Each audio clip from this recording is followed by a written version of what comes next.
Hello, Run It Once. This is Zach Freeman. I'm coming back for part 2 of PLO8 series.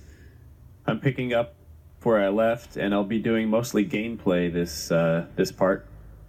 We have Ace-3, Deuce-6 in the small blind, and we defend. A strong hand, but a hand that I'm not looking at a 3-bet, particularly since the pre-flop raiser was under the gun. But even had he been in later position, I'm looking for this hand to go multi-way. The reason for that is it doesn't have an incredible amount of high potential, and when it does flop good for high, it's going to be in the form of wheel wraps that are going to be making straights, and the wraps are going to be able to be played pretty aggressively. And also, when we do make the straight, it's going to be a hand that's going to hold up against multiple players fairly often. So we are encouraging multi-way action because we can scoop a bigger pot. Another thing is the times that it doesn't make a good high hand, it will often make the nut low. And any time that we have the nuts for a one-way hand, we want to encourage as many players in the pot as possible because we're only going to be getting half the pot. But if we get the half the pot of a 4-way pot, that's a really good result. If we get half the pot of a heads-up pot, that doesn't net us any profit. So I'll move on to the gameplay. Here, we check to the pre-flop raiser, and he checks back. On the turn, I don't see any reason for betting again. And the reason is we lose to pretty much every ace, and we lose to a jack. The only hand we protect against by betting is flush draws and better low draws. But we do have a strong low draw, so the chances of somebody having a better low draw are not very high. And we do well by letting somebody bluff with a weak holding, perhaps like a flush draw and a worse low draw. And we really prefer not betting and getting raised because we do have equity with our Deuce-6. So we go ahead and check call. He bets full pot. We do brick the river, and we're just hoping for it to go to check. There are some draws that he has that may have missed, both low draws and high draws.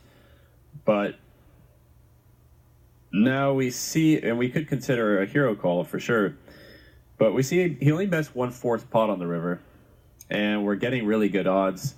Our ace definitely could be good, and if we're folding an ace every time here, we're definitely exploitable to this bet. However, we will have better a decent amount of the time. And not only that, but in my experience, when you see the full pot size bet on the turn when the low draw is present, and then a really small bet on the river, it looks like to me that he was trying to get value and protect against the low draw. And then on the river, he realizes correctly that most of our high hands were going to be leading the turn, and we're stuck with a range of missed lows on the river. And so he's either trying to get some thin value, well, not thin value, but trying to get called lightly, or try to get us to spaz out by raising with a missed low draw. And so I go ahead and make a fold there.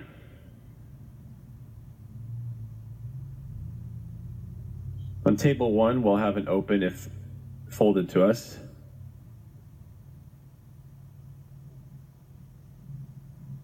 We flop quite well with trips, and my default's just going to be to bet here. I don't really like any other option. We want to, in this game, since a lot of our range is high-low hands, well, particularly ace with low cards, just a naked queen is going to call. And I bring that up just because in PLO, if you just had a naked queen here with no backup, you might even fold flop or just peel very reluctantly.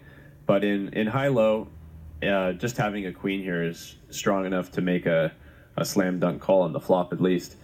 And another point to bring up is, had the flop been slightly different, had the flop been a 10-10-7 instead of 10-10 queen, that's a hand that we can check back sometimes. And we do that because with 10-10-7 on the turn, any low card that comes, there's a potential low draw now, and we can pick up a wide array of low draws that, well, our opponent can pick up a wide array of low draws that we can get value from. And so since we're going to be getting a lot of folds anyways on, if we bet flop on 10-10-7, it's a nice option sometimes to delay our bet and delay our value to once they have some hands that are drawing pretty slim, yet will call us down.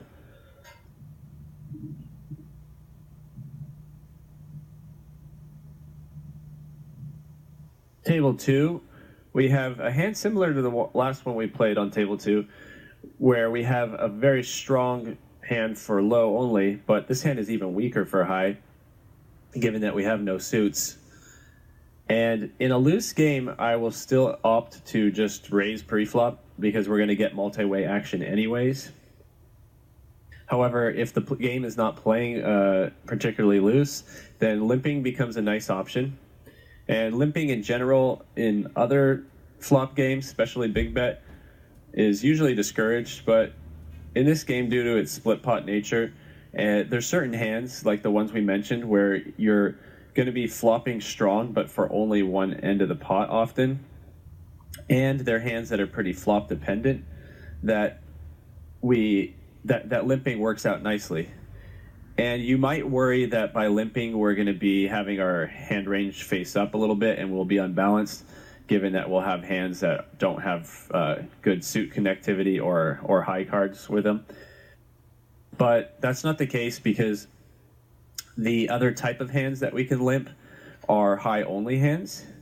So our opponents may know that we have a hand that doesn't go both ways as much, but hands like King, Queen, Jack 10, King, King, Jack, Jack, things like that, that we encourage multi-way action because, once again, when we do make our hand, it's going to be strong enough that it's going to hold up against the field in the form of full houses, flushes, straights. But at the same time, we want to get in for a minimal investment because particularly the high-only hands, they're only going to flop really well on the minority of flops where there's only high cards out. Now on table 1, this hand is much stronger, especially for high. We do have the ace deuce, but high card potential with it, so we want to just build the pot. And player 3 calls off his stack. We flop pretty much nothing with a dry side pot. I'm going to be just checking and hoping to turn some equity and win at showdown, but I don't see much benefit of betting. Now on table 2, we flop quite well. We flop bottom 2 with nut low draw, and in many spots, any 2 pair with nut low draw is going to be a hand that's strong enough to be playing very aggressively on the flop. But in this particular spot, nobody raised pre-flop. It's a recurring theme that we mentioned from part 1. So we can discount a lot of low draws, a lot of strong low draws. And we have the big blind leading into the field. So he has a stronger range than he would in other spots. Now, given that he doesn't have a lot of strong low draws, that means that we can skew his leading range to mostly high hands.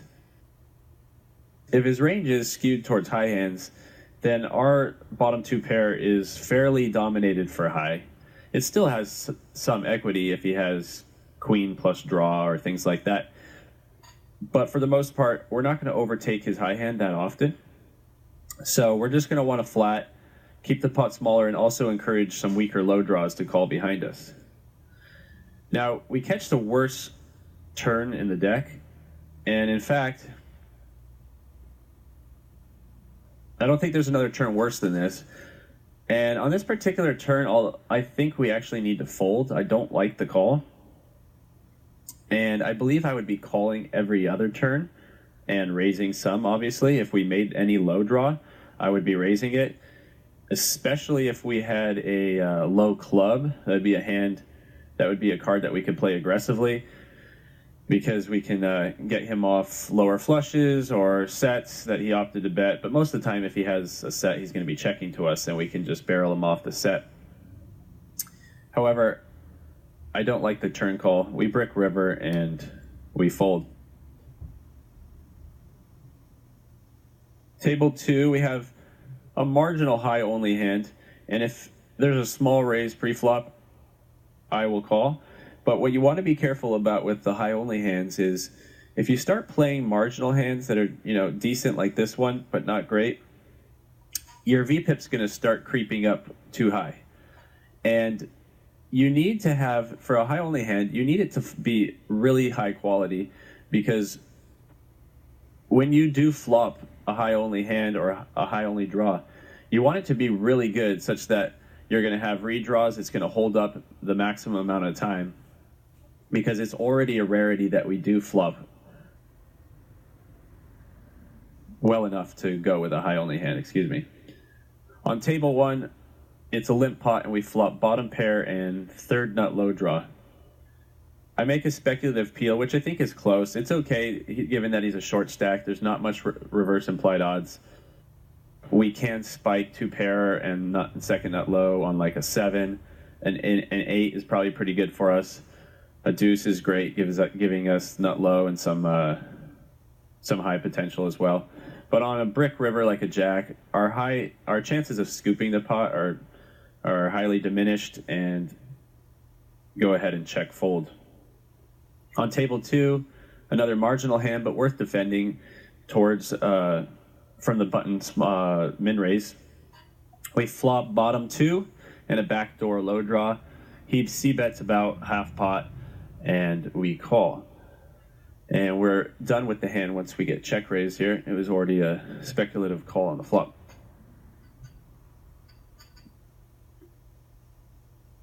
So on table 2 here, we have a new type of hand category that we haven't talked about much. And I like to call these ace hunter hands. In my opinion, they're a good analogy to them are small pairs and no limit hold'em. Instead of set mining to make trips, you're mining for an ace. And your hand becomes very strong when you flop an ace. The reason for that is when we flop an ace, at minimum, we have nut low draw, and it's uncounterfeitable. If the ace comes with any other low card, then we flop the nut low draw uncounterfeitable. If we flop an ace with a 5 with this particular hand, we'll have an extremely strong hand, which will be uncounterfeitable nut low draw with a wheel wrap, a hand that we're happy to put a lot of action in with. Now, not all of these ace hunter hands are created equal. The minimum requirement is that we have deuce 3. Deuce 3-4 is ideal. Deuce 3-5 works as well. But when you start moving up to a hand like deuce 4-5, which doesn't look much different, it diminishes its value quite a bit. The reason is if we're already so dependent on the flop containing an ace, when we have deuce 4-5 and the ace comes, let's say it's ace king 7, we flop second nut low draw instead of nut low draw, which is a big difference. And we are already putting a requirement that we're only continuing when aces flop anyways. So for us to put such a requirement on it and then still not have the nut draw, it makes the hand probably not worth playing in most cases. It's a hand that I like to limp as well, so it's in that category of those ace deuce 3-5 or ace deuce 3-7 type hands with no suits, etc. Here in this spot, we don't flop the ace, but it's a limped pot. Nobody raises pre-flop, and once again, the recurring theme, we can discount how many ace 3 and ace deuce combos they have. We have a 3 in our hand, which further reduces it. So our 3-4 low draw is good here unless somebody has ace 3 or ace 4. We do have a deuce for a little bit of high potential, and I'm going to bet here and expect to get some folds. When called, we'll be facing a range of some low draws that are better than ours, and our deuce will occasionally win at showdown unimproved or improved to a better high hand.